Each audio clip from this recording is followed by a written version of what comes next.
மறைந்த முதல்வர் பேரறிஞர் அண்ணா அவர்களின் 55வது நினைவு தினத்தை முன்னிட்டு திமுக கட்சியினர் அண்ணா அவர்களின் திருவுருவ சிலைகளுக்கு மாலை அணிவித்து மரியாதை செய்ததோடு மௌன அஞ்சலி செலுத்தினார்.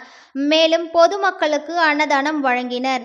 ராணிப்பேட்டை மாவட்ட திமுக கட்சியின் சார்பில் மறைந்த முதல்வரான பேரறிஞர் அண்ணா அவர்களின் 55வது நினைவு தினத்தை முன்னிட்டு அவரது திருவுருவ சிலைகளுக்கு மாலை அணிவித்து மரியாதை செலுத்தும் நிகழ்ச்சி நடைபெற்றது.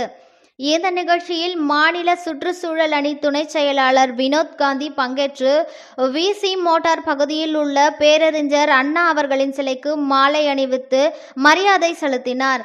இதனைத் தொடர்ந்து வாலாஜாபேட்டை பேருந்து நிலையத்தில் இருந்து அமைதி ஊர்வலமாக நடந்து சென்று வாலாஜா பிடிஓ அலுவலகம் முன்பு வைக்கப்பட்டுள்ள பேரறிஞர் அண்ணா மற்றும் தந்தை பெரியார் ஆகியோர் உருவ சிலைகளுக்கு மாலை அணிவித்து மரியாதை செலுத்தினர். இதனைத் தொடர்ந்து பேரறிஞர் அண்ணா அவர்களின் நினைவு தினத்தை அனுசரிக்கும் விதமாக மௌன அஞ்சலி செலுத்தும் நிகழ்ச்சியும் நடைபெற்றது. இதனையடுத்து பொதுமக்களுக்கு அன்னதானம் வழங்கும் நிகழ்ச்சியும் ஏற்பாடு செய்யப்பட்டிருந்தது.